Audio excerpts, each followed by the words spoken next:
my lovely friends, I'm going to have them go down the line and introduce themselves. I'm Bethany Hayslip. Hi, I am the Loki wrangler for the website Fangirl Nation and the resident Cumber baby, as you can tell, and the resident horn chick. We have to keep our language. So yeah, you did good. Next victim. I'm Jonelle Davila. I am from Eco Projects at and thanks for my life when I'm not doing my real job, which is boring. I'm Bethany Davis. I am the crafting columnist, and I have all kinds of fun geeky stuff for Fangirl Nation. Hello! I'm Toni. Other than this, I work with animals, and I guess I'm the comic book live event person on the website. Oh, me. Hi, I'm Wrighton. I am an independent author. I write sci-fi, fantasy, genre-bending, steampunk. Pretty much anything you can think of that sounds awesome, I'll play with it. And I happen to be friends with these cool people. And she's really good too. She has dragons on her books. That one doesn't have the dragon on it. That's a special cover. She's mad at me now. No fighting, no fighting. So today we're here to talk about why fangirls matter. A lot of this has to do with what's been going on with the internet. I'm sure a lot of you have seen a horrible hashtag called Gamergate. We want you guys to know it's safe to be a fangirl. It's okay. Screw that crap. It'll be fine. It'll blow over. And if it doesn't, do you know how many of us there are? So just a couple facts and figures. I mean, did you see the award-winning list for the Nebula Awards this year? It's the first time there have been more female winners than male winners. I have my little fact sheet because there's an amazing smaller con up north called Geek Girl Con. They have a whole webpage of fun facts.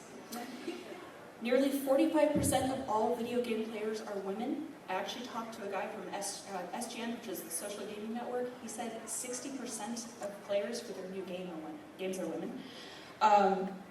We have a lot more buying power than people expect. We make about 83% of the purchases for our households.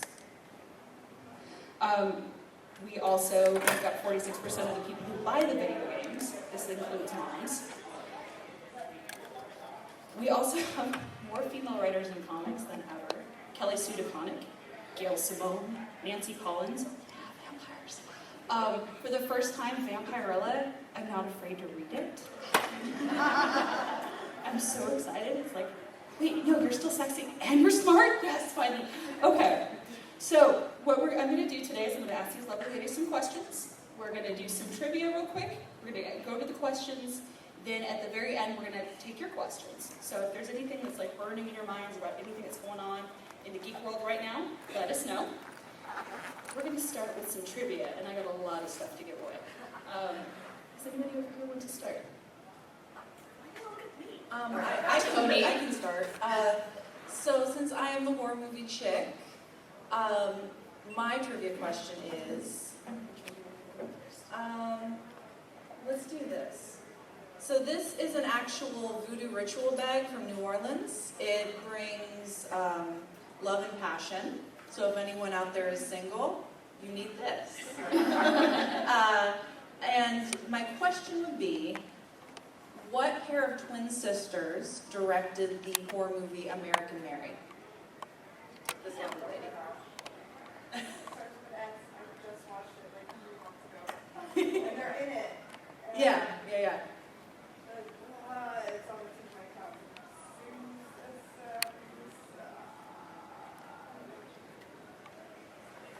The Saska sisters. You can have it. You knew what I was talking about. No, that's enough for me. Not the spelling. Careful of the corner.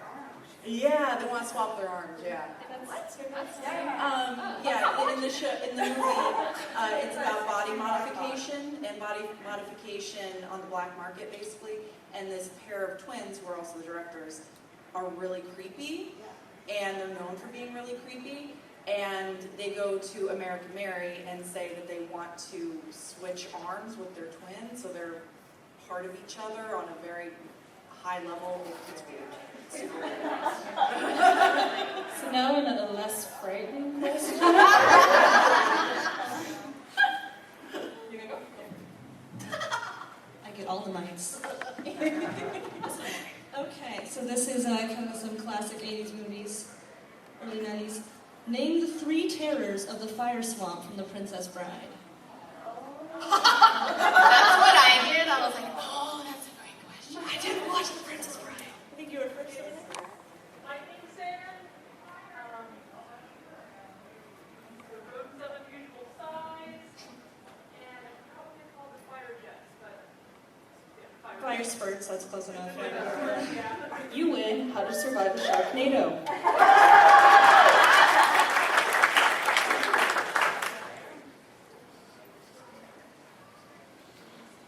I got one. Who lives at 1630 Ravello Drive, Sunnyvale? I saw you all the way back first. Fluffy. You're far. Come up here.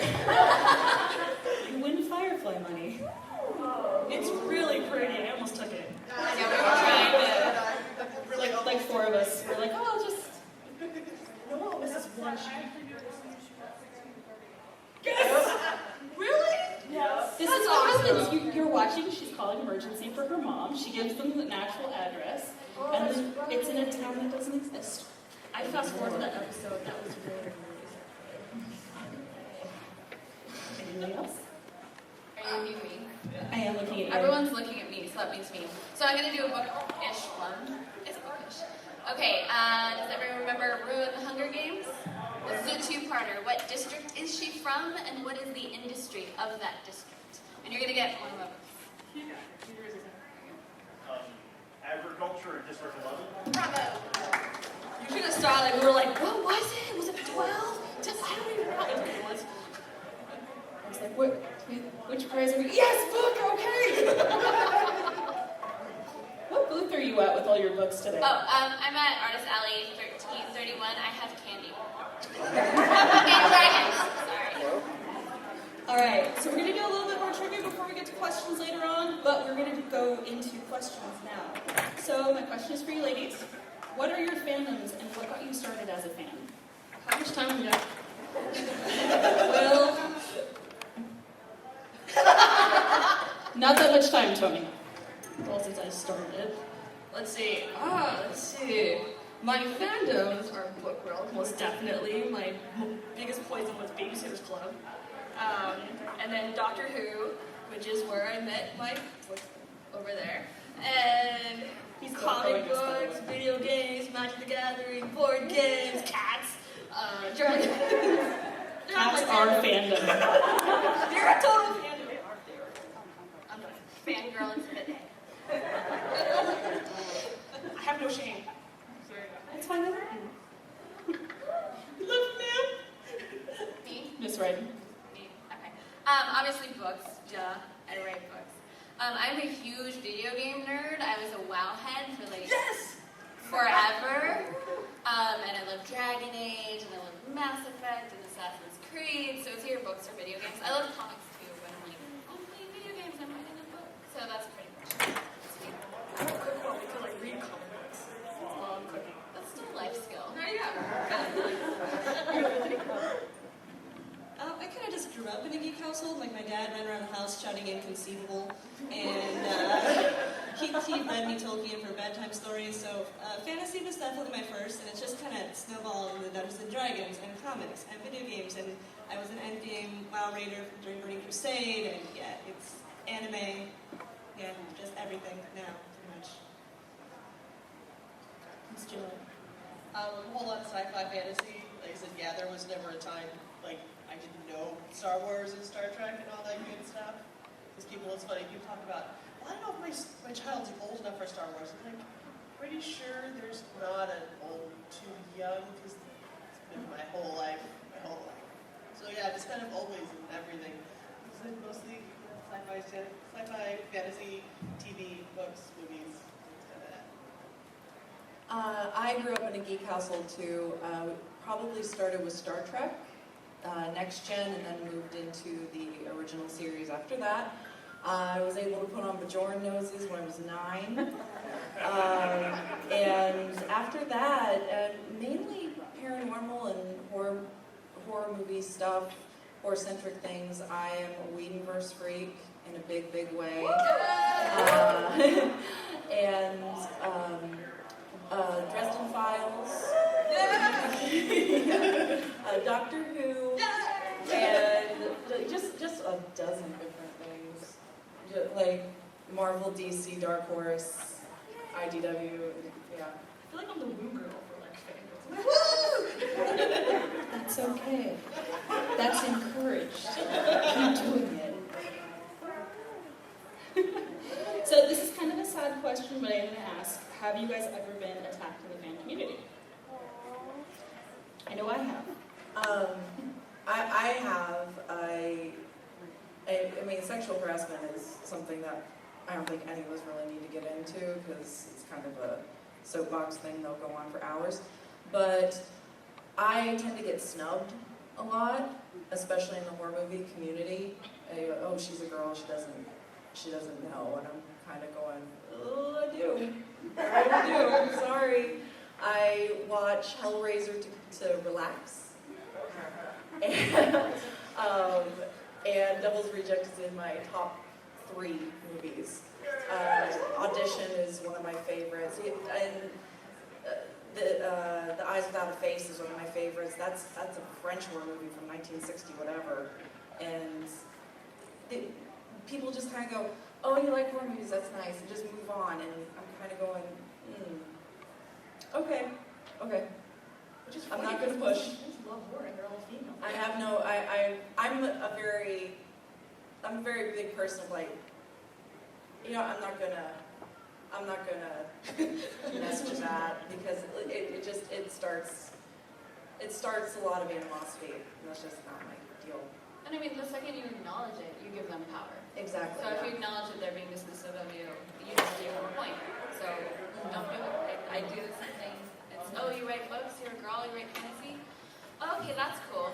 I'm like, yeah, well, I can name like a million. Oh, no, it's okay. It's cool.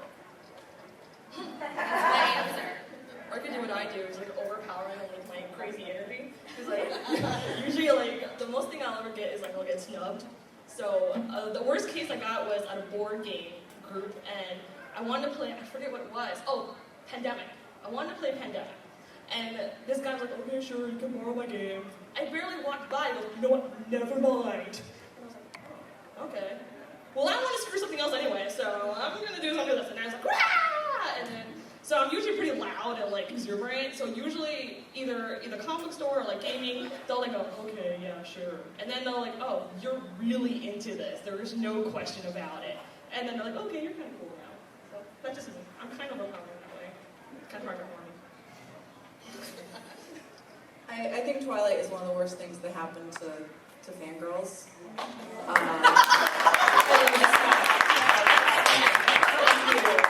I'm not afraid to say it. No, I am a big vampire fan. I always have been since I was a little girl. And now when I say, oh, I like vampire stories, people are like, oh.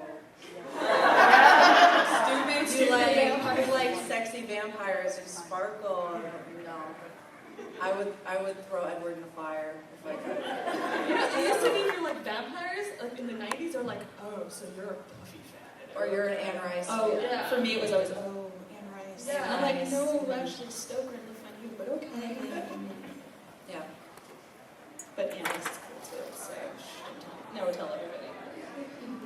All right, so on a happier note, what are some awesome things that have happened because you're a fangirl? I was going to take this since I didn't get to answer the last one. Do you want to answer? Answer it. Okay. I've had some pretty creepy experiences that I'm not going to go into too much detail. I had a stalker who, it culminated in him inviting me to a private photo session in his basement.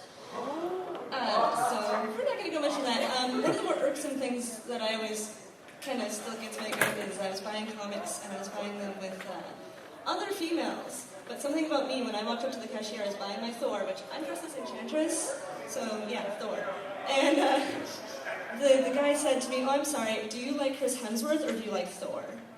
Oh, Both. watch a movie, dude. Yeah, but I'll start with positive too, since I already put mine. Go for it. I think for me the coolest thing was one of the first pieces that I ever made, because I do a lot of artwork. It was a bookshelf. It was like a fairy nature-themed bookshelf, and I put it up online for the first time in a gallery, and I had a elementary school English teacher email me and tell me that he really loved my piece and he wanted to bring it to his classroom and have all the kids make them because he thought it would really inspire them to read. And like to me that was the coolest thing, because I'm such a bookworm, so like to think that my art was out there and it was making kids excited to read was just the coolest thing. I'll start again.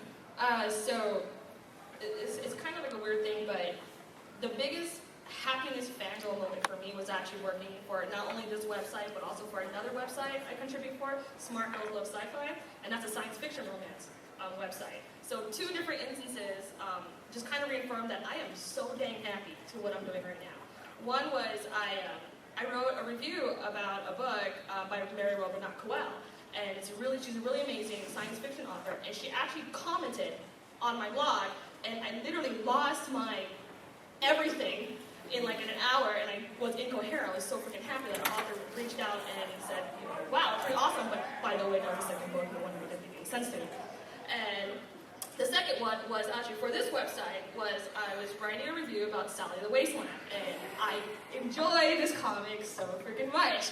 And I was scared at first because it was described as like Mad Max with Grindhouse, and I'm a wuss, and I can't do that. But I was like, yeah, the artwork's pretty. And the artwork is really great, and the story was fun. And the artist, like, sent a letter to Victoria saying, oh, I'm really happy that you're right, you loved it. And I was like, oh my god, people are reading my stuff. This is really awesome. Oh, and Titan Comics loves you forever, by the way.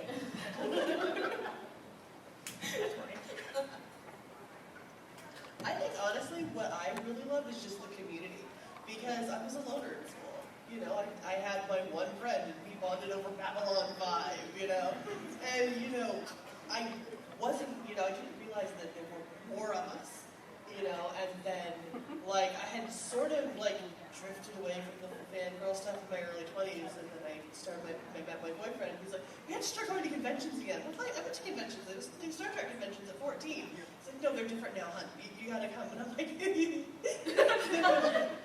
know, and so it is that, like, I like to forget that there's a real world, because this is my real world. People are like, you know, when they talk about, like, Comic-Con, it's like, you go to escape, but I'm like, no, not really, because that's where I am most myself, is when I'm at conventions. I don't have to, like, oh, I have to wear a suit to work, and I have to probably stop talking about Doctor Who, because when your boss realizes what kind of birthday presents to get you, you probably talk about it a little too much. But, you know, that's it. But it's like, it's a place where I get to be completely myself, you know, and I can't be myself anywhere else. And so, this is reality. This is the ultimate me right here when I'm at a convention. It's not real life. Screw real life. That's boring. This is where I get to be myself. So that's why I'm here. Where else can you like go, oh my god, Loki! And then you know it's gonna freak out. Well, maybe a little bit, but still. He's cool with it, by the way. Because I did that at Long Beach. He's fine. He's fine. Anyway. Stephanie? Oh, I think the biggest thing that it did for me besides community was a big thing. Her story is very much like mine. But also it just made me more self-confident. You know, in high school and even through a lot of college, people just didn't get me. And it made me feel bad, it made me feel awkward. And finally, I don't know, I woke up one day and I said, you know what? I've got great friends. I've got a great community. I love my life. And you know, if I like watching this show, if I like watching this book or talking about something weird that no one knows what I'm talking about, then it's their problem. It's not my problem. If they want to talk about it, you know, how weird I am, talk about me. I don't care. Like, I don't need you in my life, period. Yeah, that's kind of the stage that I got to. You know, middle school was really hard, and then in high school, I had this amazing science club. And we didn't just do science things. We built Rube Goldberg machines, we played D&D, we played Magic. And I just got to this point of self-confidence where, I was like, you know what, I have my friends. If you don't like what I like, if you don't like me, that's not my problem. And it was really freeing to get to that stage. So I'm going to put mine in too because I'm all excited about this. So last year was the 50th anniversary of Doctor Who, hardcore fan. Where's Gallifrey? Where the F is Gallifrey? I got to go to the 50th anniversary celebration in London, and it was amazing because you could talk to people on the underground who were all going, including an 8-year-old boy. We were talking about that fact that I had the right sonic screwdriver for River Song, just in case everybody was asking. And it was so welcoming and so loving. And there was a point where I got to go on the current set of the TARDIS, and I lost my mind a little bit, but it was kind of amazing because nobody was questioning you or judging you. Even the people who were working there at the BBC lot in Wales were like, "No, this is the best job ever." And they're like, "Can we do trivia?" We're like, "Okay." And they're like, "Okay, so in this episode," and then like you give them a point and they go, "I didn't know that. Where'd you find that?" And you're like, "Oh, on this website. I was doing research here." And then they start speaking in Welsh because they were really excited, which was really cool. So yeah, geeks across the pond, man, are awesome too. It's a little more subdued there, but then you're on the underground with people in costume, and we're all looking at each other. We're in some illicit club, going, "Your costume." Just to add on to that a little bit, for a while I was part of the Tide members of Los Angeles a little bit, and I think I was kind of one of the youngest members at the point, and a lot of people were like average age 50, 60, and this is before it went really huge. So I'm like trying to sneak in. I'm like, I don't know any of this stuff. I just know like Tennant. And like this guy was like, "Oh, you like Doctor Who?" I'm like, "Yeah, who's your favorite Doctor? David Tennant." "Oh, it just went on." And I'm like, "Well, I don't know what thing you're talking about. This is really cool, accepting." Doctor Who is all about acceptance. All right, so where do you guys draw your strength from when you're, in a con situation? Because sometimes it can be overwhelming. And how do you protect yourself online? I'm looking. I'll start. My inspiration, obviously from close friends and family. They're obviously a smacker in the face. They're really supportive. I am also from my fans. It's really, really cool. Oddly enough, most of my, or I would say 65% of my fans are men who read my books. They're men. I didn't know that until someone was like, "No, literally, like, all my guy friends, a whole military units read the book, and they like had a book club, which is weird to me. So cute. We're really kind of cute. So I will not comment. So it's really cool to have some of those people come in costume. They're wearing their Doctor Who or their the Captain America, whatever, and they come and they're like, "Oh my God!" And I'm like, "Somebody here?" And they're just really supportive, and that's a huge inspiration to me because obviously I'm doing something right. If they want to come and say, "I love your book," cool. When's the next one? Well, I'm working on work faster. Which she's also getting from me. Which I'm getting from her. And the other part of the question was what? Sorry, I got something. How do you protect yourself online? Well, I use a pen name, and there's actually, really quickly, the side story with my Wrighton is a pen name. It's not a secret. In fantasy, if you're a fantasy author, unless you're already pretty famous, if you don't have a gender-neutral or male-sounding name, they will not buy you. It's a fact. It's sad. It's disappointing, which is why I'm excited about the most recent Nebula Awards.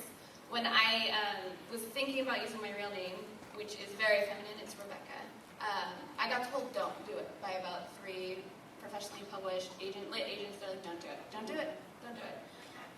So to protect myself, I have that in there, of course, so it's a pen name. And I'm kind of on the attitude where I don't enable people. If you don't like my stuff, fine. If you don't like it because I'm a girl, fine. If you don't like girl writers, fine. I'm me. You don't have to like me. If you hate my book, throw it in the trash, fine. And I just at this point where I don't enable people, so if they send me the hate mail or the fan mail, whatever, if you send me fan mail, I'll answer. If you send me hate mail, I'm not going to answer because you can't let that get into your head. Even if you're a cosplayer or a writer or an artist, the second it gets in your head, it's just self-destructive and it's this little spiral, and I refuse. I won't do it.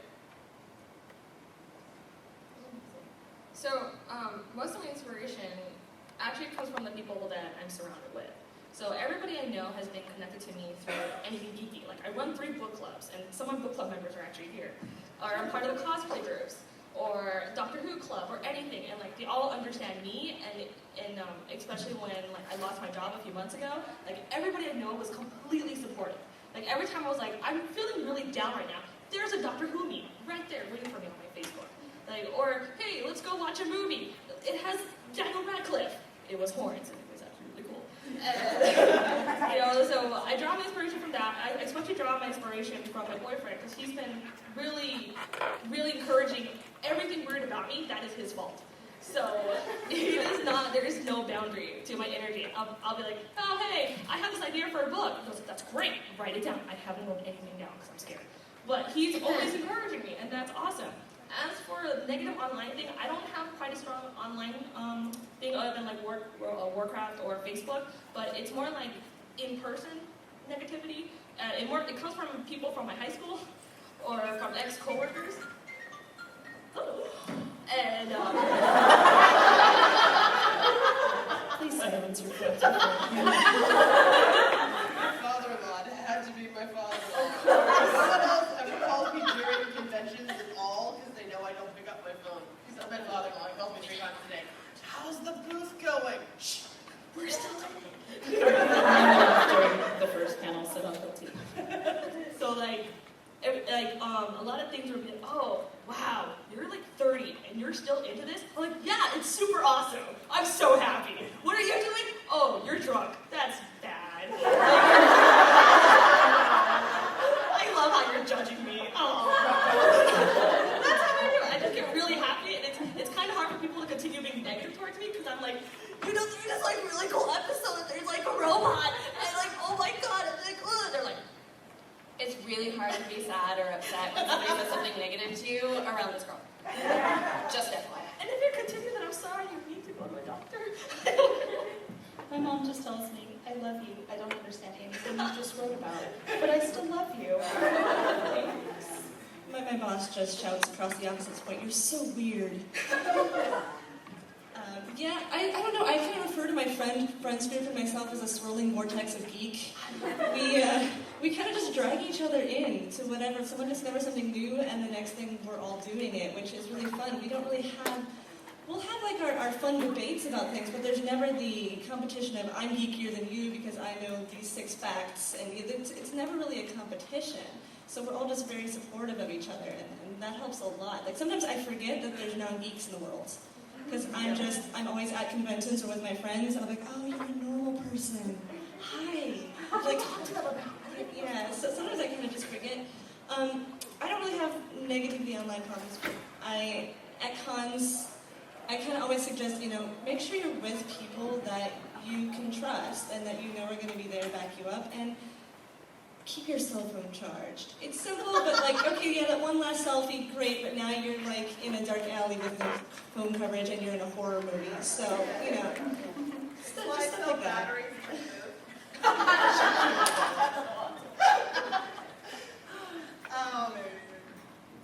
Honestly, a lot of the inspiration, actually, my grandma was a total geek, and I didn't realize it until much later in life.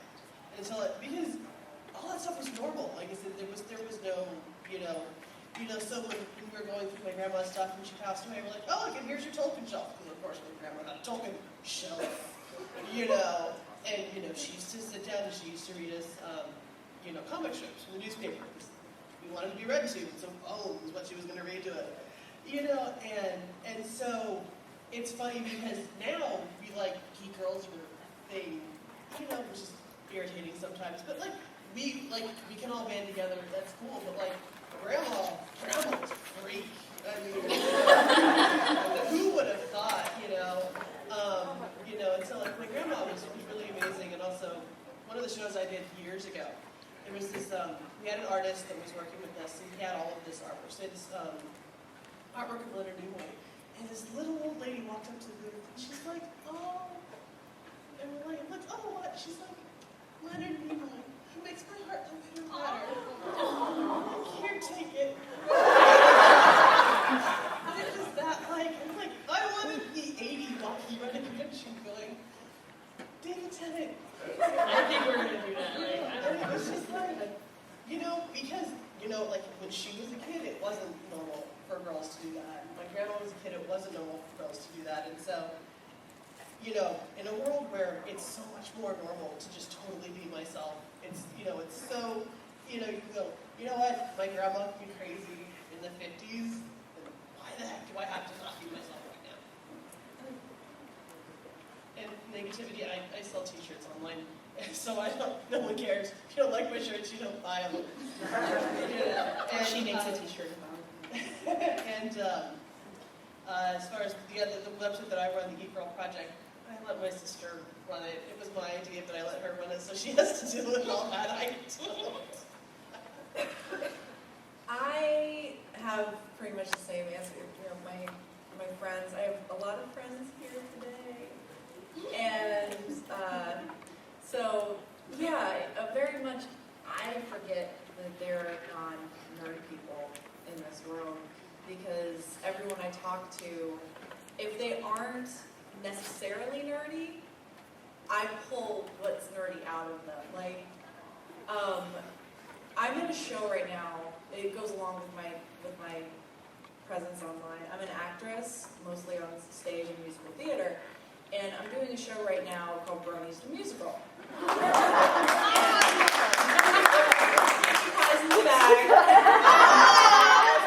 But yeah, so the whole point of the show is not about bronies and ponies. It's about loving what you love and not caring what other people think. If it makes you happy, then be happy about it.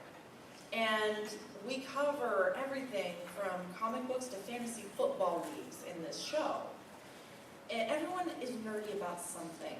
They may not realize it, but they're nerdy about football. They're nerdy about... Ultimate cosplayers. Yeah. They're nerdy about Scandal. The end of the show Scandal. They are nerdy about it, they just don't realize it. And I think that's what I've really began to understand in the past couple of years. So in the end, why do you guys feel Fangirls Matter? We have the money. There's so much of us. I mean, I think my favorite thing lately was at the end of Guardians of the Galaxy and the dancing group. Who did not think, I want that toy? And they didn't have that yet. Are you kidding me?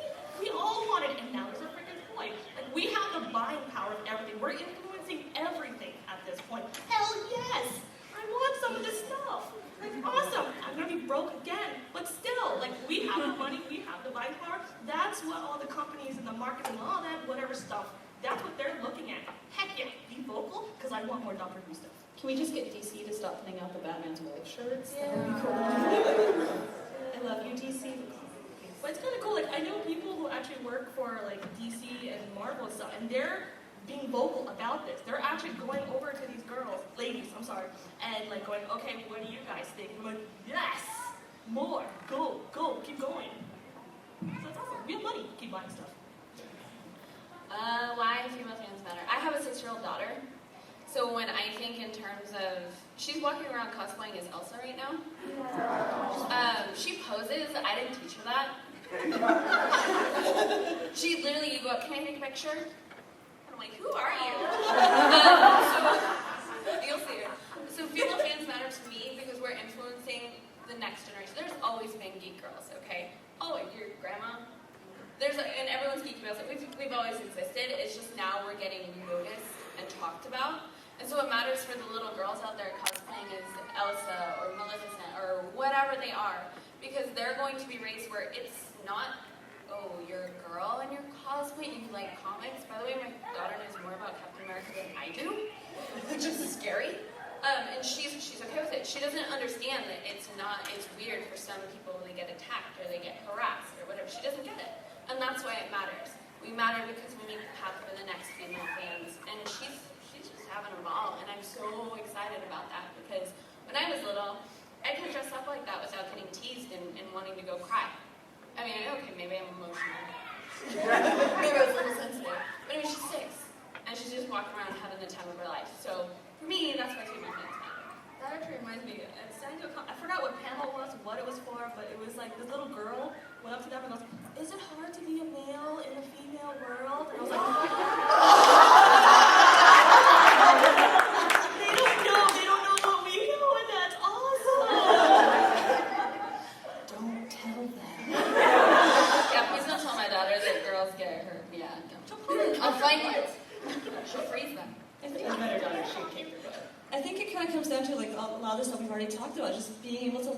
what you love, no matter, if you're green, purple, male, female, it doesn't matter. You should be able to love what you love. And that's really important, to pass on to the next generation and to get out there. I'd like to say, most of us, we didn't even realize we were geeks or fans until we got older, and suddenly people were like, hey, labels, have them, and we're like, huh? So just getting to that point where, you can just like what you like. Have this mic. You don't want to. I got it. Yeah. Very much what everyone else is saying, but also, I didn't hear the term geek girl or female fan or anything until I was an adult. Yeah. I didn't realize that there was a difference. And then I started getting older and getting online, and the internet grew, and I went, oh wow, there's an imbalance. I never realized that. And so, very much like A was saying over there, AW, we paved the way for not only females, but for little boys too, so they understand. Oh, that's a girl. It's the same with like racism or sexism. When kids are little, they don't notice that. They don't care. If they've got every color of the rainbow in their kindergarten class, they're going to make friends with who they make friends with. It's that as they get older, they start hearing other stuff. And I feel like we are paving the way for all children and for all the next generation. So we're just trying to make it so panels like this don't have to exist anymore. It's just Not that I don't like hanging out with all of you. it's just a bunch of nerds on a panel. We're going to talk about something that we want to talk about, rather than we're having this panel because we're girls and we need to talk about this. That's what I do it for. Just to add on to the whole new generation, I don't know if anybody was here yesterday or if anybody checked their Facebook pages, but so many girls dressed up like Batman, and all this stuff, and I'm like, you guys are such good parents. Like when I was doing Halloween stuff, my mom always kept putting me in princess outfits, although now I realize it was just easy. It wasn't necessarily like a gender thing, but it was just like everything we do now, like everything that we're doing, we're just like, you know what, screw everything else, screw the negativity, I'm happy about this is awesome, someone else likes it, let's share the love, and we're just spreading like all this awareness and awesomeness everywhere. It's just like, it's not like being a fangirl, we're just fans, like in general. And so what I'm happy about is, for every negative thing, like the Spider-Woman cover thing that happened, I go, you know what? I didn't like that art anyways. I know 5 other artists that are so much more awesome. Let's talk about those guys instead. So I read for every negative thing, 5 more awesome things. Let's just do that. Like that's what I love doing.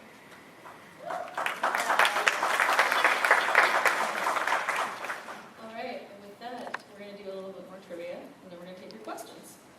Here, I'll start. Sweet. I have a 90s trivia. Let's see who knows this. All right. Who can name the first 4 members of Babysitters Club? Just their first name and their titles. Go for it. Christy was the president. Yeah. Mary Ann is the secretary. Stacy's the treasurer. And Claudia is vice president. So, we have no non-scary things left. So, do you want supernatural shoes, The Conjuring, or the quiet ones? Okay. Shoot. It's the last one. They're for 2 horror movies. She's nice enough to do. Yeah, they're horror movies. Sorry, guys. Oh, I have a book question. Oh yeah, Oh, there's you book. Okay. Yay. Oh, I do have a book question though. So obviously one of the first female writers in fantasy that got a lot of traction was Anne McCaffrey. Yeah. She also, a woman after my own heart, wrote about dragons. And I actually pay tribute to her in my book. There's a McCaffrey in my book, it's spelled differently. I love Anne. She was a piece. So this is a McCaffrey question, and it's really easy. Stupid. What was it that Anne McCaffrey's Dragon Riders of Pern were writing and fighting against? I can't pick, I'm a poor Rebecca. I can't pick. They're my group. Victoria, you get to pick. The hat. Fred. Perfect. Then, no, just kidding. Since they're horror movies, I guess I'll figure this out. Okay, this is also a pretty easy one if you know horror movies. I want to hold the Conjuring. I'm sorry. So, what was the name of the demon that possessed Reagan in The Exorcist? Is that really his Do name? you want the Conjuring or the quiet ones? Conjuring? Alright, there you go. Boom. It's a good movie. We've got a fantasy question. I have, you can have a t-shirt. I don't have one yet. Come to my booth and get it. Sweet. She's still on the Okay, I got another fantasy one. In the movie Labyrinth, name one of the incorrect names that Jareth or Sarah uses for Hoggle. That's a hard one. No, it's not. Yeah. Horrible. Very first one. Wow. All right. This is my business card for my booth, which is 1008 Geek to Wear. So you can bring that and you can pick out any shirt you want. Good job.